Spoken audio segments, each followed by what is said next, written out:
Okay, so why don't we get started? It's a few minutes after 5. So, good afternoon, everybody. Welcome to our first program in Zoom webinar format. I'm Michael Bellicosa, Community Engagement Manager at Wilton Library. And first thing I would like to do is thank the generosity of the Quigley family. This program is made possible with the generous support of the literary series In Memory of Amy Quigley. Now, with the Zoom webinar format, you don't have to worry about mics and cameras since they're automatically set to off. So just sit back, relax, and watch the program. This is a long poem, and there's a lot to cover. So we'll just have a short period at the end for Q&A. But Mark is always happy to reply to direct email queries to him. Now, instead of chat, as we've used in the past, there's a button called Q&A. Use that to send me any questions, and I'll relay them at the end, subject to how much time we have. Mark Schenker, we are absolutely thrilled to have him back. He's been at Yale College since 1990 and is currently Senior Associate Dean of the College and Dean of Academic Affairs. A former lecturer in the English department at Yale, he received his PhD from Columbia University with a concentration in 19th century and early 20th century English literature. For over 30 years, Dean Schenker has lectured on literature and film and has led book discussion series in more than 100 venues in Connecticut, including public libraries and retirement communities, museums, and cultural centers.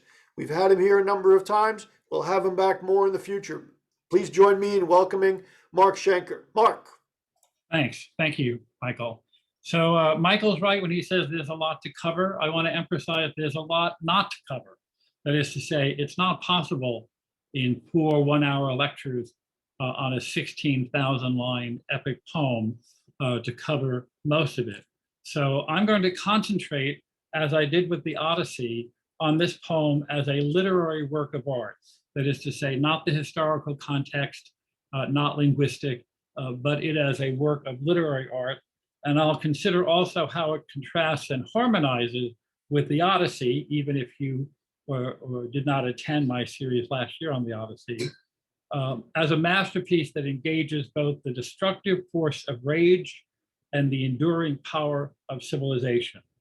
There are other tensions in the poem, of course, beyond the obvious one of Greek versus Trojan, and I'm going to use Greek as a catch-all, even though there are different tribes within the Greeks.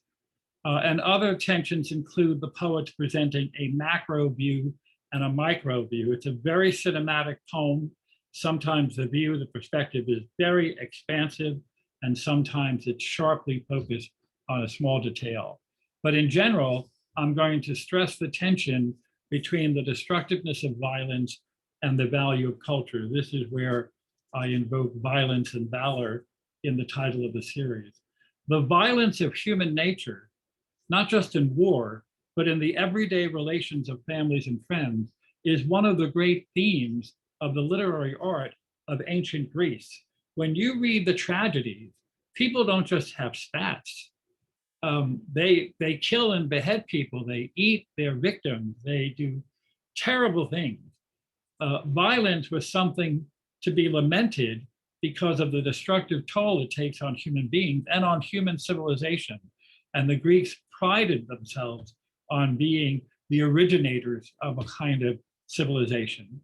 And violence was something to be celebrated because put to the right use from the ancients' point of view and done with valor, it could bring fame to oneself and to one's people. And fame coming from valor, that sort of courage in battle, was a very important value to the Greeks. This dynamic tension runs throughout the Iliad. And I want to say that if you remember nothing else from these talks of mine, I hope you remember this. The Iliad is a magnificent anti-war war poem. So in the 4 hours that I have, I'm not going to dwell or even much mention the plot of the poem. If you haven't recently read it or aren't reading it in sequence, I want to urge you to read a good summary, maybe 6 books at a time. But I'm not going to stress the plot. Aristotle wrote that the Iliad is a poem of passion and the consequences of that passion with a relatively simple plot, while the Odyssey is a poem of character with a more complex plot. In the Iliad, Achilles is our tragic hero, while Hector is a pathetic one, pathetic meaning evoking our pathos, our emotions. Achilles, despite his heroic characteristics, places his own pride before loyalty to others. Hector's fate is tied to the doomed city of the Greeks' enemies. That's a remarkable thing, that the Greek hero should be the one who falls, and Hector's, the Trojan hero, even though he falls as well, falls with valor and is seen, again, empathetically. The Greek poet continually throughout the poem gives equal weight to the humanity of both sides, as we'll see throughout this short series. Let me say something about the climate of the poem.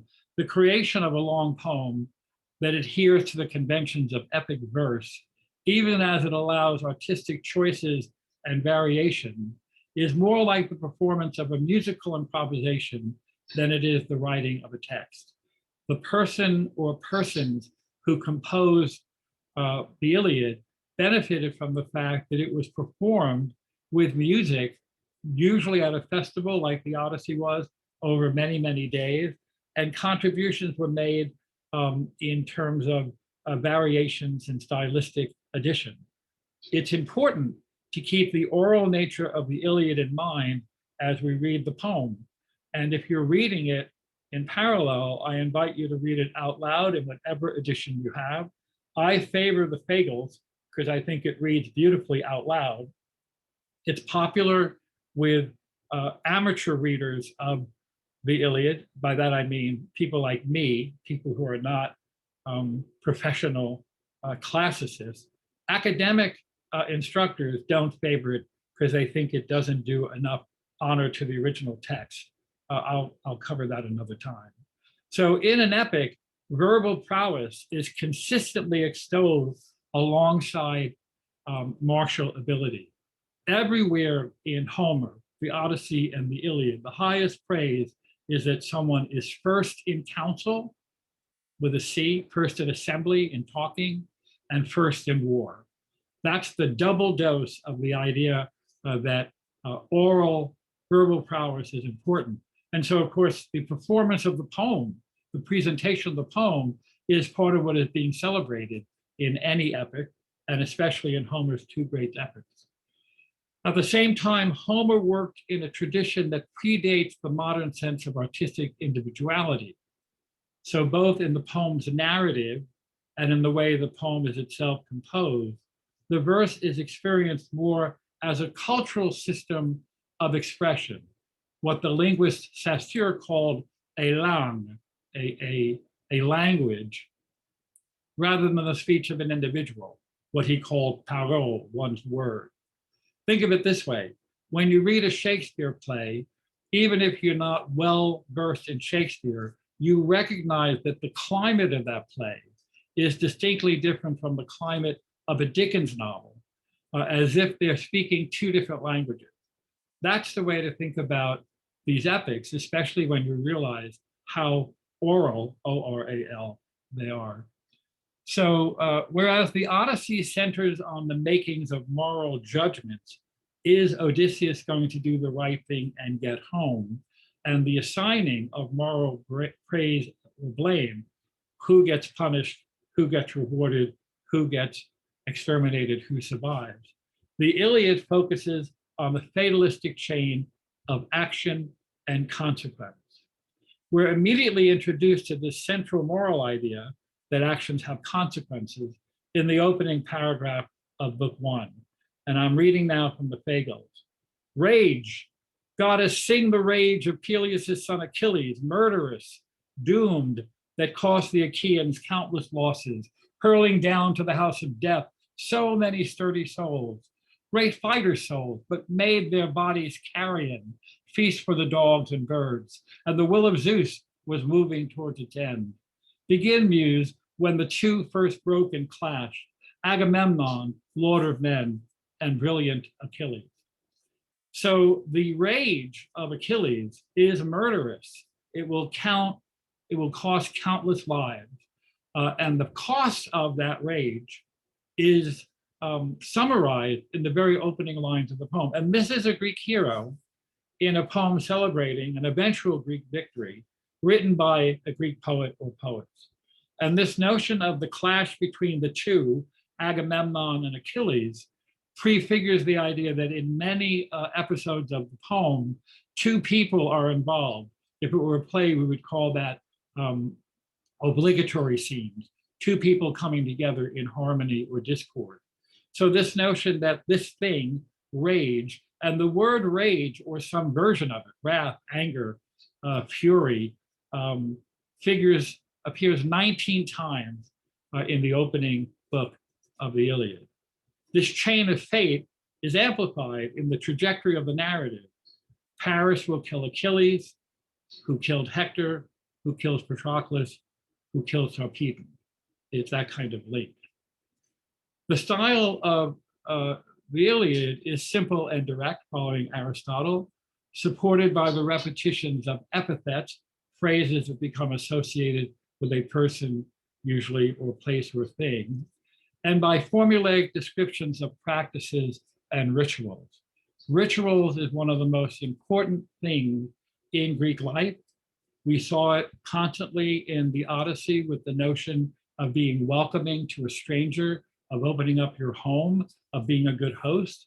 And we'll see it also in this poem, where ritual is what offsets the destructiveness of violence.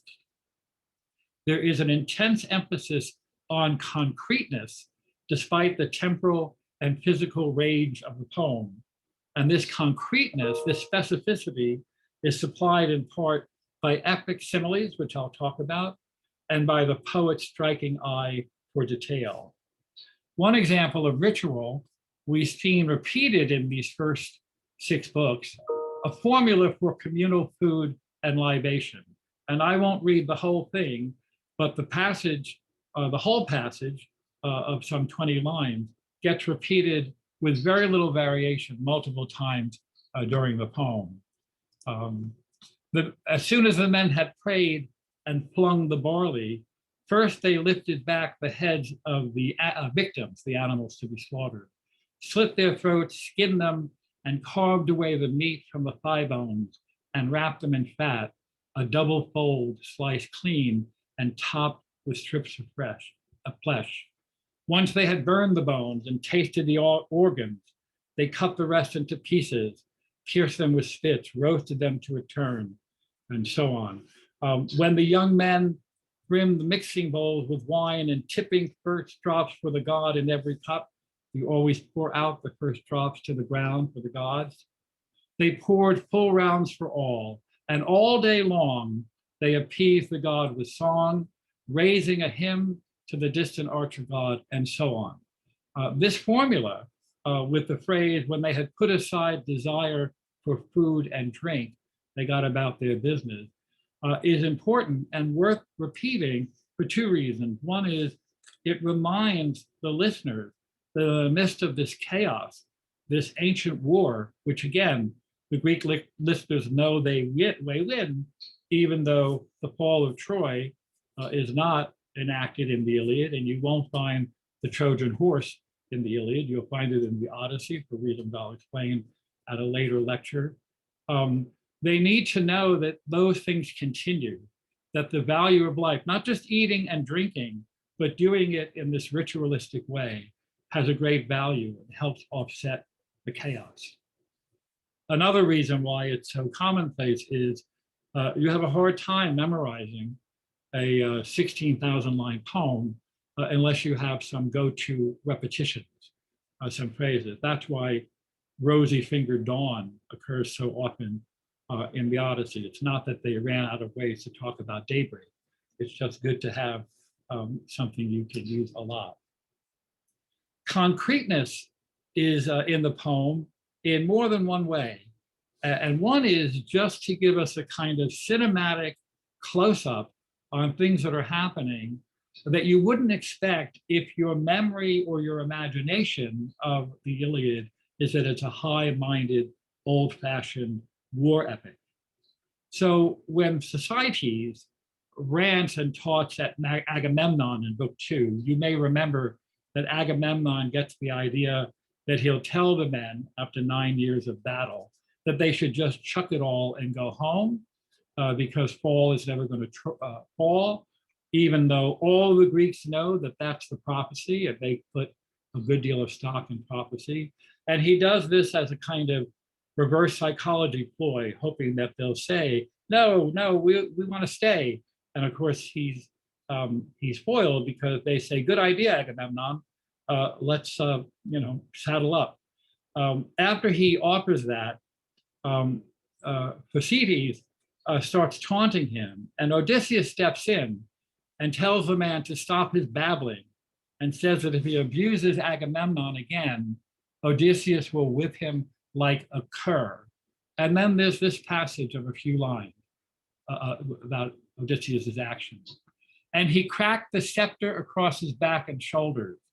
The rascal doubled over, tears streaking his face, and a bloody welt bulged up between his blades. Under the stroke of the golden scepter's studs, he squatted low, cringing, stunned with pain, blinking like some idiot, rubbing his tears off dumbly with a fist. That's one of the great glories, not necessarily that scene, but that habit of the Iliad. Rubbing his tears off dumbly with his fist is the action of a child.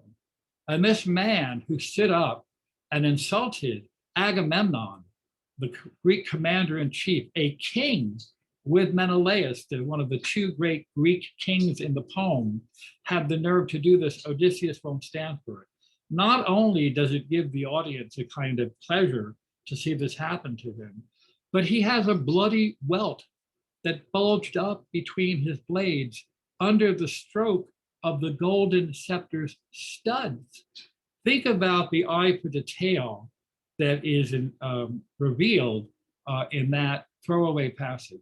That happens constantly throughout the Iliad. At another time, Athena decides to pose as a spearman of the Trojans named Laodocus and have him fire an arrow into the Greeks that she will deflect to enrage the Greeks, to get them inspired to fight. And it says about him that he unstraps his polished bow, the horn of a wild goat he shot in the chest one day as the springy ibex clambered down a cliff. Lurking there under cover, he hit it in the heart, and the fine kill went sprawling down the rocks. The horns on its head ran 16 hands in length, and a worker good with a goat horn worked them up, fitted, clasped them tight, sanded them smooth, and set the golden notch rings at the tips.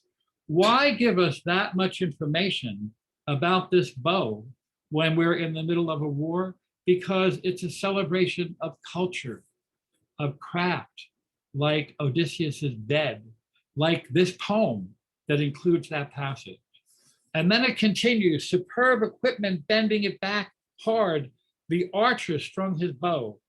I should say in correction that this is Pandarus that we're talking about, the archer. I misstated who this was talking about. He strung his bow, propping an end against the ground as cohorts braced their shields in a tight wedge to hide him. He flipped the lid of his quiver, plucked an arrow fletched and never shot, a shaft of black pain. Quickly notching the sharp arrow on the string, he swore to Apollo, wolf god, glorious archer, that he'd slaughter splendid victims, newborn lambs when he marched home to Zelia's sacred city. Squeezing the nock and the string together, drawing the string, back to his nipple, iron head to the hand grip till he flexed the great weapon back in a half circle curve. The bow sprang, the string sang out, arrow shot away, razor sharp and raging to whip to the Argive ranks. The glory of that passage is that you have the oath to Apollo, wolf god, glorious archer. What could be more macrocosmic than the invocation of the god, that god of archers, that god of music, that god of culture in the midst of war.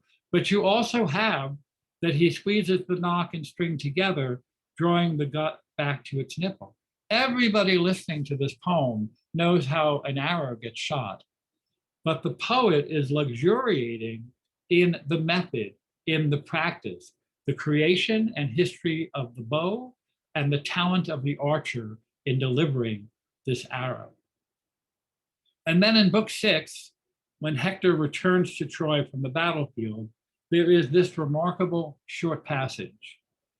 As Hector turned for home, his helmet flashed, and the long, dark hide of his embossed shield,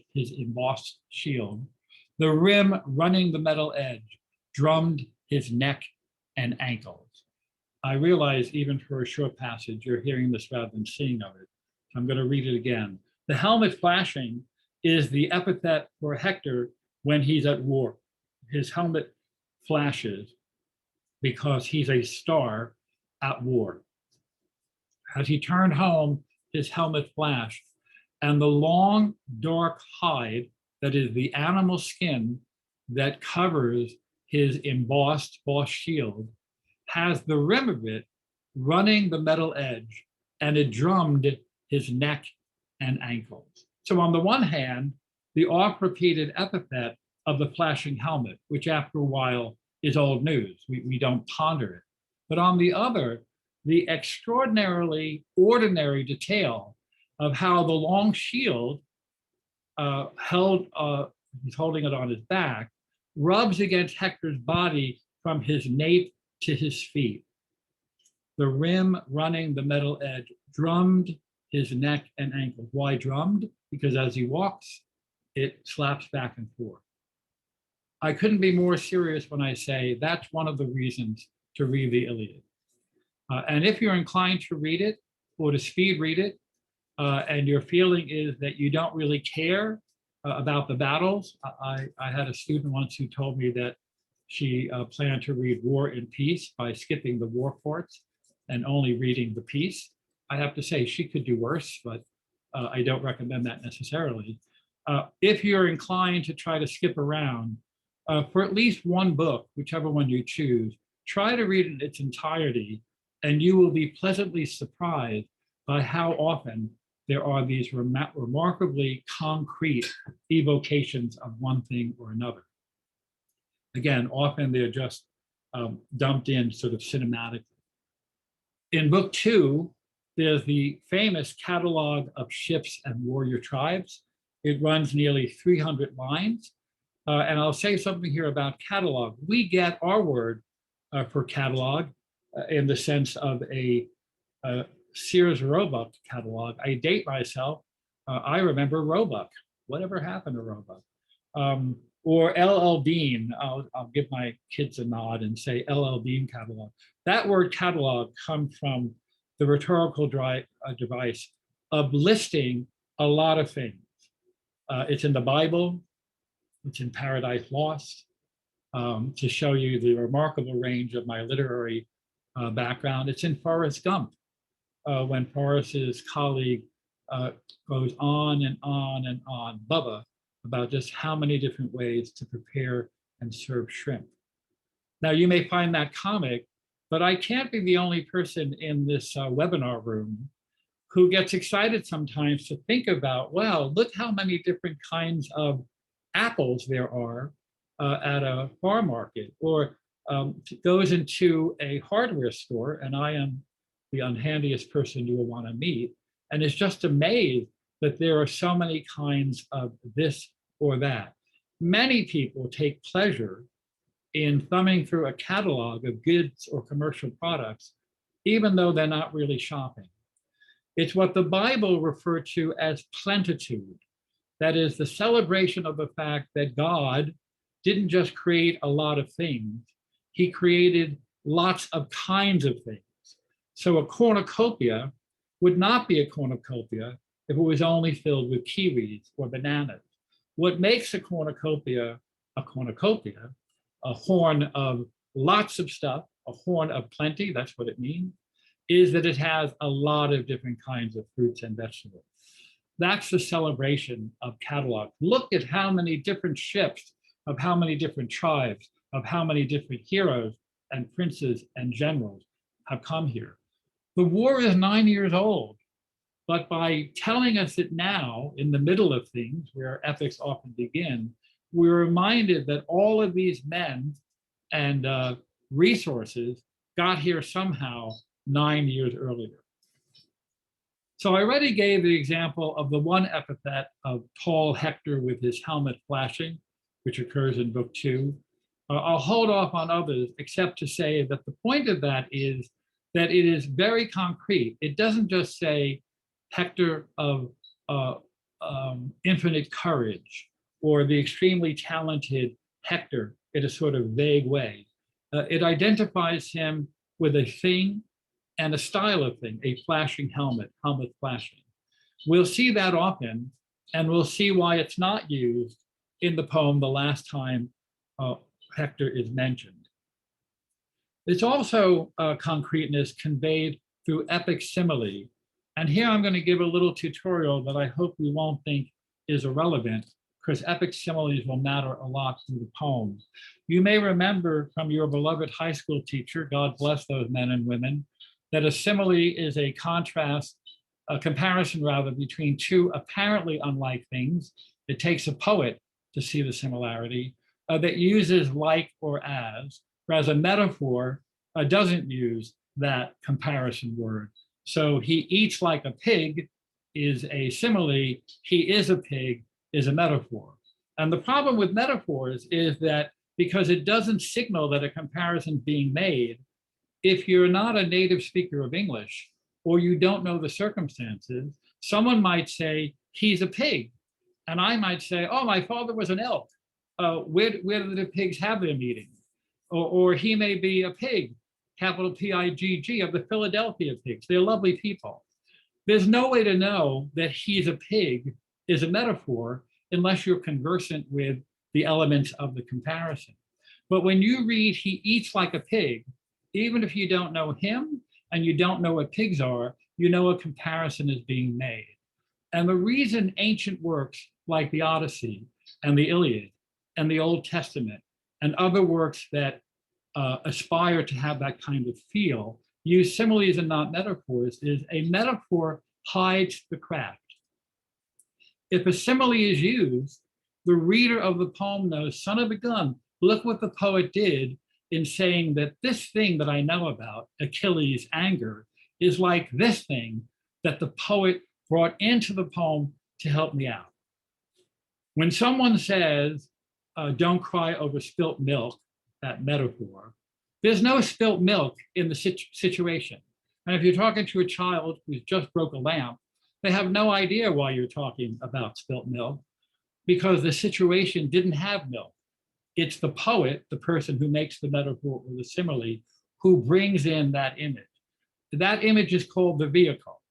So if Robert Burns says, as he does, that his love is like a red, red rose, his love is the subject, and the red, red rose is the vehicle that brings into the poem, like a wheelbarrow, some information that's going to tell us about his love. Beautiful, evanescent, natural, all of that. The love is not Robert Burns's creation. She exists. What he did is he brought something in poetically to illuminate her. And what Homer or Homers, the man or men, we think almost certainly they were all males, does is he wants to remind you, look what I'm doing. So in the opening of book 3, we're told that the squadrons marshaled, captains leading each. The Trojans came with cries and the din of war like wildfowl, when the long hoarse cries of cranes sweep on against the sky and the great formations flee from the winter's grim, ungodly storms, flying in force, shrieking south to the ocean gulfs, speeding death and blood to the pygmy warriors, launching at daybreak, savage battle down upon their heads. All of that from like wildfowl to the end is about the cranes attacking people, including pygmy warriors. Even though it's being illuminated is how the Trojans are coming with cries and the dins of war. That's what makes an epic simile. That is, there is an intense imbalance between the verbiage and attention given to the vehicle, this thing outside the poem. There are no cranes in this poem. There are no pygmies on the battlefield. It's the poet's imagination that has imported that. And what's important is it not only gives more concreteness to the poem to think that these Trojans are coming like this thing that the listeners of the poem know either through their experience or through their reading or listening. That's an epic simile. And as often as not, there's a reversal where the information that's being imported in is given first, and what's being talked about literally is given last. So in the example I just read, we're told that the Trojans are coming with cries and the din of war, and then the wildfowl, I want to say waterfowl, the wildfowl are brought in. But in book 4, it goes this way. Think how a goat herd off on a mountain lookout spots a storm cloud moving down the sea, bearing down beneath the rush of the west wind, and miles away, he sees it building black as pitch, blacker, whipping the whitecaps, full hurricane fury. The herdsman shudders to see it, drives his flocks to a cave. That's 6th line. So dense the battalions group between the two Antilles, packed, massed with hardy fighters, dear to the gods, battalions black and bristling shields and spears, fighters sweeping into the breaking storm of war. That's the more typical formula. So remember the concreteness, a storm cloud, miles away, black as pitch, whipping the whitecaps, full hurricane fury. And typically, this is what I'm talking about, what I'm bringing into the poem, the extra information, the vehicle. So the battalion's group behind. Now I'm telling you what's actually in the poem. Think about that as an effect. If you're listening to a poem where there's constant confrontation and slaughter and terribly gory death, which I'll talk about more before we end this session, how relieved you are to have a verse paragraph begin with a scene of a goat herd and a wind coming down, and then realize, yeah, I wonder what this is like.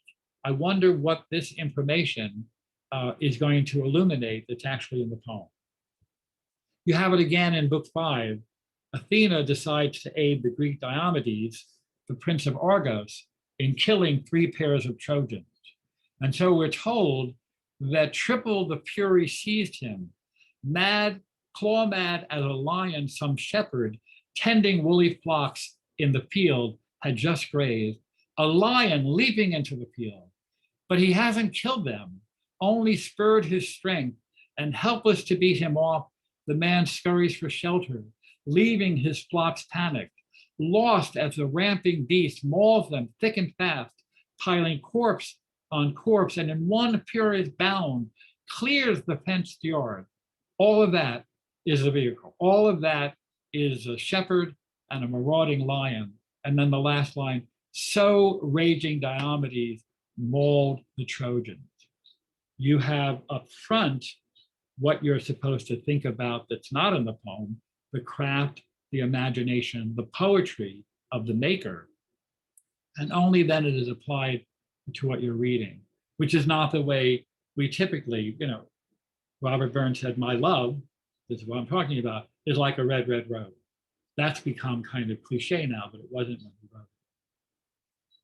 When early in book 3, Menelaus of the Greeks sees Paris, the Trojan prince, stride forth to invite one-on-one combat with a Greek. And there's another example of this idea of a obligatory scene between 2 different people. Earlier, it was an argument between Agamemnon and Achilles. Here, it's this contest that's being proposed between the Greek Menelaus and the Trojan Paris. We're told that Menelaus thrilled like a lion lighting on some handsome carcass, lucky to find an antlered stag or wild goat, just as hunger strikes. He rips it, bolts it down, even with running dogs and lusty hunters rushing him. So Menelaus thrilled at heart that the princely Paris was there. If you can get yourself attuned to how often that comes up, you will enjoy the concreteness of the poem in what it imports in by the comparison and not lament that it seems only blood-soaked. So much of the poem is beyond the battlefield, beyond the destruction, the importation of cultural values, or in this case, rituals of a society, hunting, that are so significant. In support of this notion that it's an anti-war war poem, Homer is always attentive to the human cost of war. And almost always when he depicts the scene of death, he gives it a kind of dignity or a kind of graphic violence that has its own lament about what's being lost.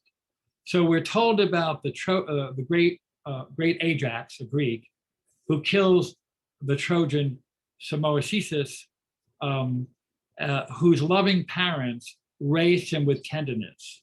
And the poet goes on to say, but never would he repay his loving parents now for the gift of rearing. His life cut short so soon, brought down by the spear of lion-hearted Ajax. So nothing particularly concrete there, kind of prosaic and matter of fact. But then it says what Ajax did. At the first charge, he slashed his right nipple. Clean through the shoulder went the brazen point, and down in the dust he fell like a lithe black poplar shot up tall and strong in the spreading marshy flats. The trunk trimmed, but its head a shock of branches. A chariot maker fells it with a shining iron axe as timber to mend for some handsome chariot wheels. And there it lies, seasoning by the river. So lay Anthemian's son, Semeicesis, cut down by the giant royal Ajax. Why bring in the chariot maker? Why bring in the tree? To augment the goriness of slashing the right nipple, clean through the shoulder went the brazen point.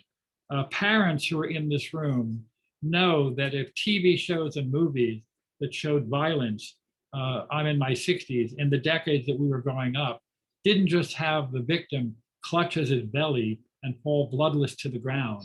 We might have learned something more about how horrific gun violence really is. Homer is not interested in cleaning up the scene of destruction. He wants you to know that when people get killed, terrible things happen. And so we have a more graphic example, and please don't misunderstand me. I am no fan of gore, but the point here is this violence and the way it's depicted biologically is meant to offset the sort of casual celebration of valor and war that we see so often in depictions of regimented violence. Robert E. Lee said it's a good thing that war is so horrible, or we would love it too much. So in book 5, the Greek Meges slays the Trojan Phidias. Meges killed Phidias, Antenor's son, a bastard boy, but lovely Theano, that is his mother, nursed him with close, loving care, his stepmother, like her own children, just to please her husband. Closing, Meges gave him some close attention too. There's that irony. His stepmother gave him close attention like her other children, and now this enemy gives him close attention too. The famous spearsman struck behind his skull, just at the neck cord, the razor spear slicing straight up through the jaws, cutting away the tongue. He sank in the dust, teeth clenching the cold bronze. It's horrific. And the more so when you think about the fact that that's the victim of a Greek, that's a fallen Trojan warrior who is being described in reference to his being taken from his family, and the utterly graphic, concrete description of what happens when a razor sharp spear goes through your jaw.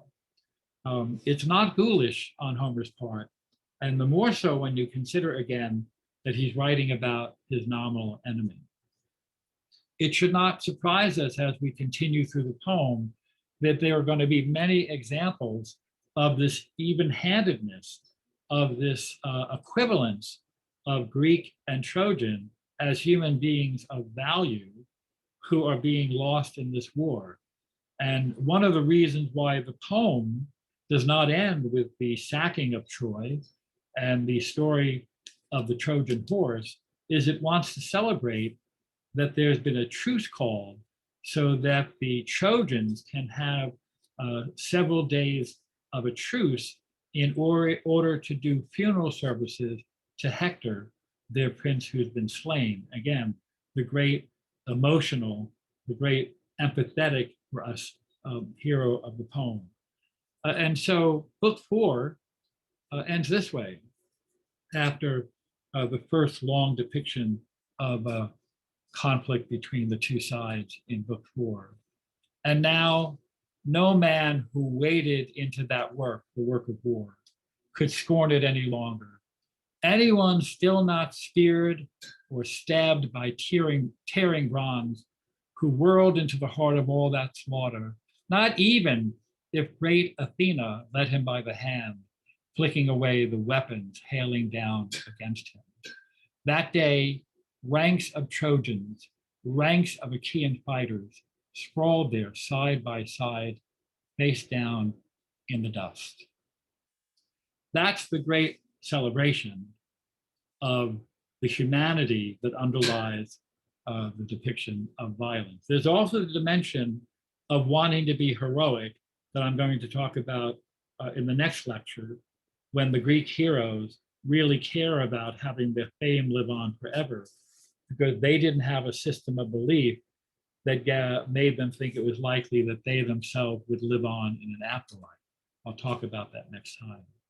So I want to go back briefly to that reverse psychology ploy that doesn't work for Agamemnon, a great undercutting of the Greek hero king commander early on in the book, in book 2, the first 150 lines or so. He says to the men, and we, our work drags on, unfinished as always, hopeless, the labor of war that brought us here to Troy.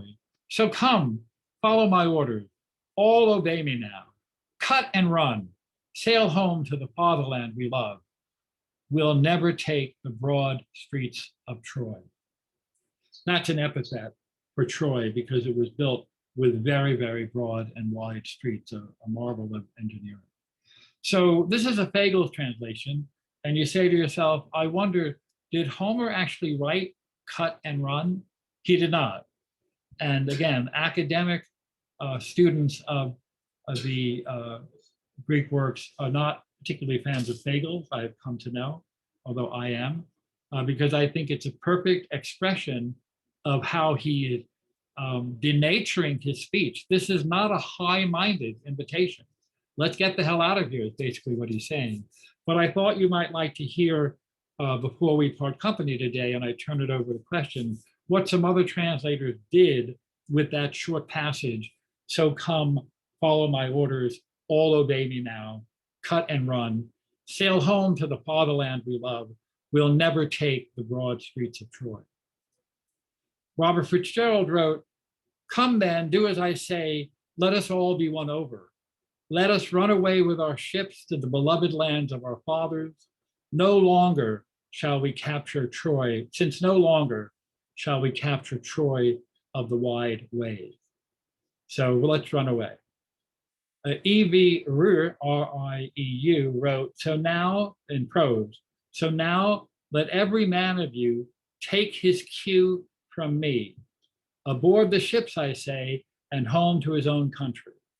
Troy, with his broad streets, will never fall to us. So he completely loses the notion of fatherland, which both Fitzgerald and Fagles keep.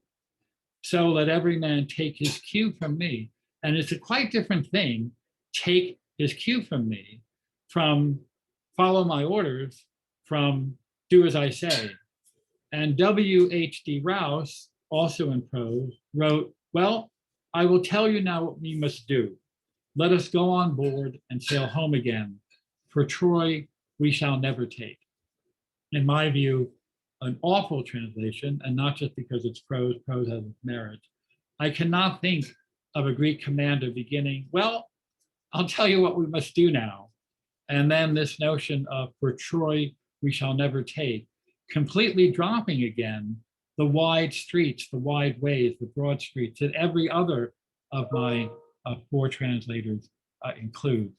Part of this is the challenge of translation, the tension between do you try to capture the closest word or do you try to capture the closest rhythm?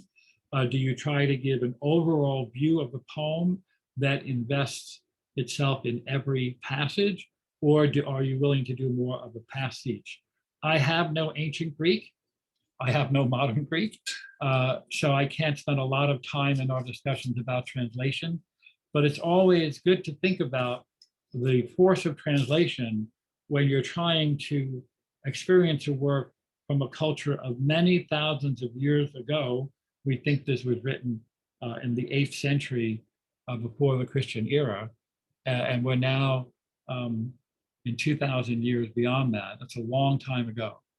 So I intend each time to try to leave space for questions, and I invite Michael to be your conduit to me.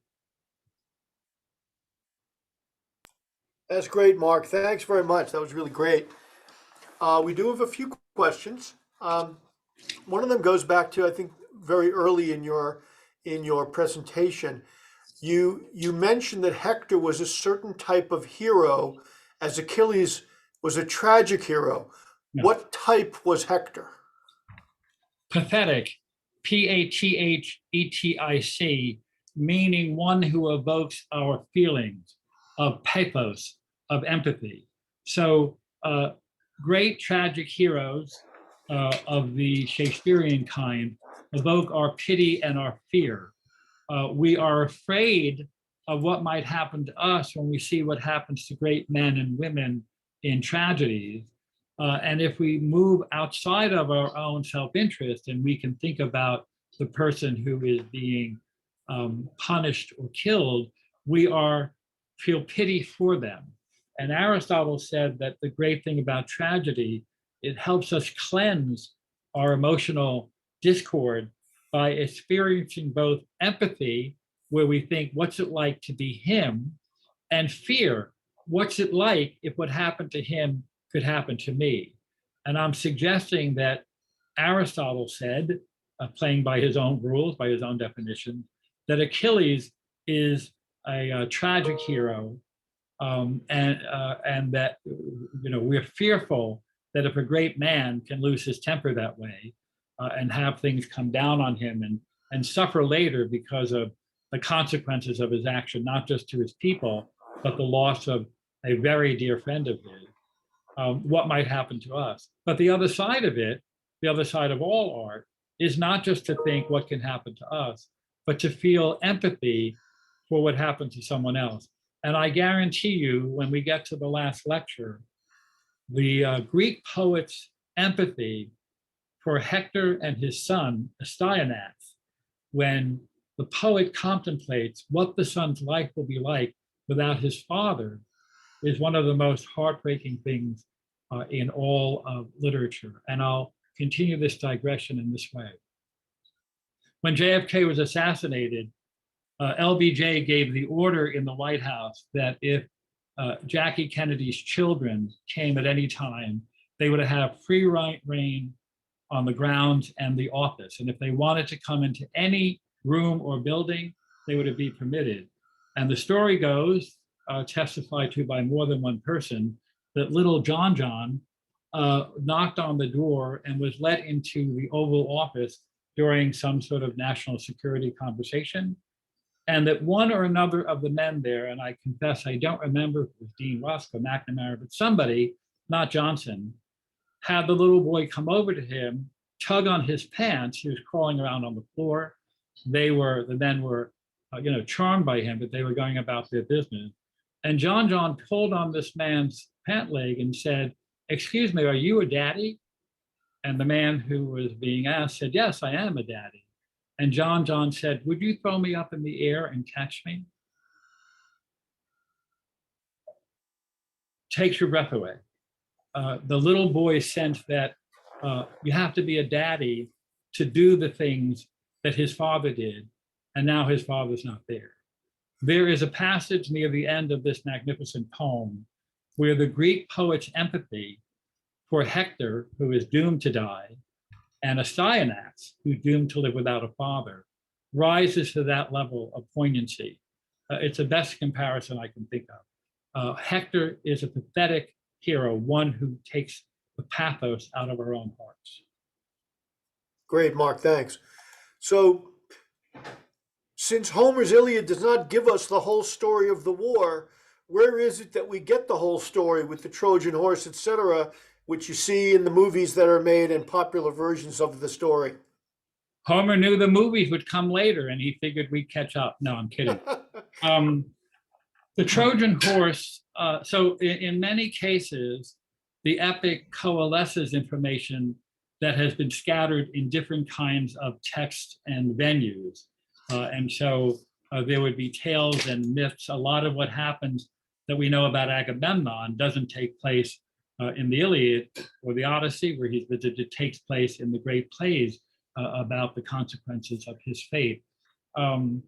The Odyssey includes reference to the Trojan Horse because Odysseus was the clever fellow who came up with that ploy. And it's a good thing that Troy has wide streets, or it never would have worked. It's partly a brag on his part that he was the one who did that. It's partly to remind people who are reading the Odyssey that in fact Troy did fall. And there's information also about the fall of Troy in the Aeneid, which concerns a Trojan, Aeneas, who escapes the doomed city and eventually sets up the city-state of Rome. So there are different strands. If this poem were a poem about the whole war, it would begin at the beginning and it would end at the end, even if it found an economical way to cover 10 years. It's not a poem about the war. The subject of the poem is in the first paragraph. It's about rage and the destructive consequences of rage.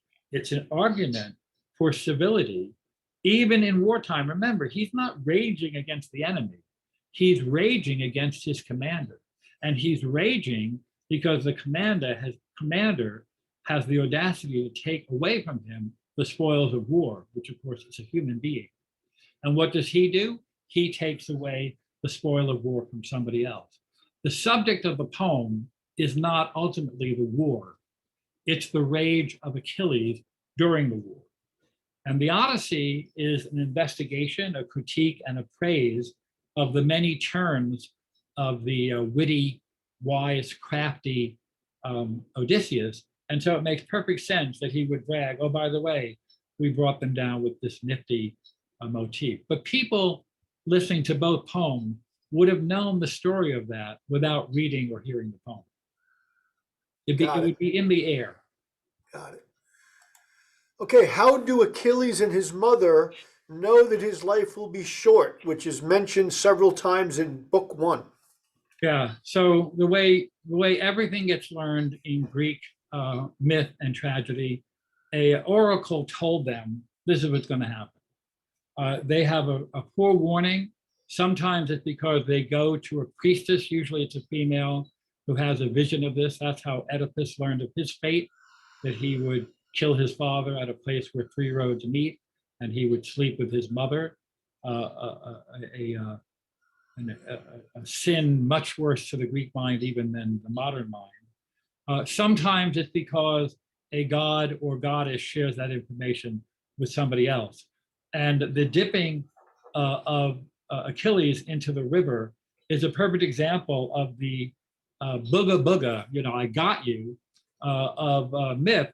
King Midas had this great idea that he would be happy by having everything he touched turned to gold until he thought about eating or hugging his daughter.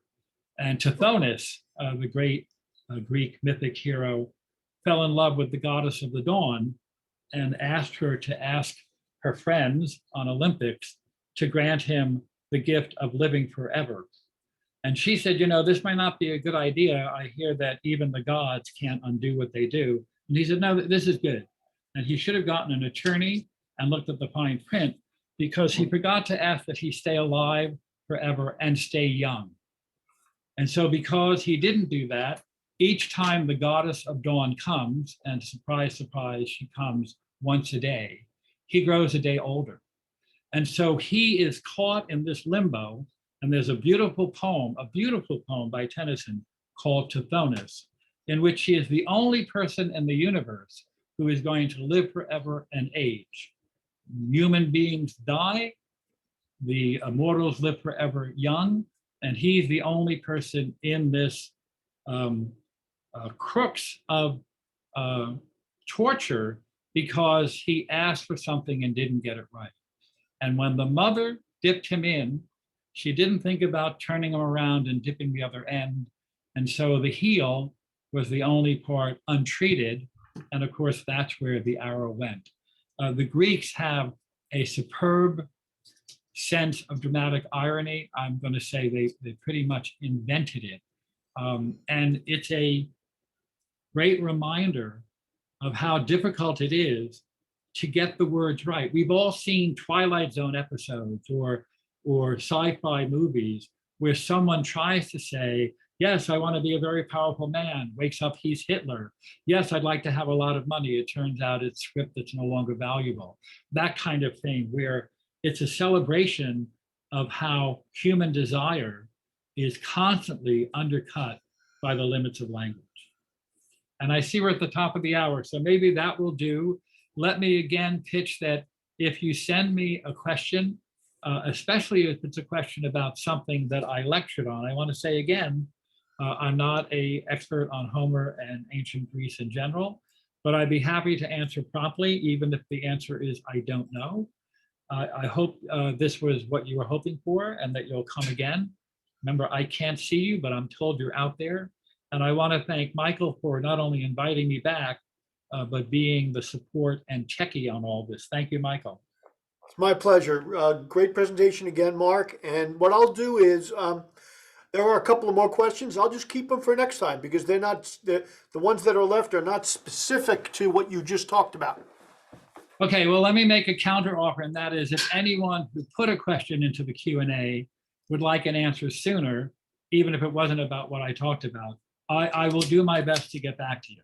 Perfect. Thanks again. That's great. Okay, well, thanks everybody, and we'll see you next week. Just one reminder, remember, the Wednesday of March 24 is a week we skip because of our schedule and Mark's schedule. So we've got 3 weeks, we skip a week, and the final lecture will be on March 31. So we'll see you all next Wednesday. Thanks, everybody. Thanks, Mark. Bye, thank you.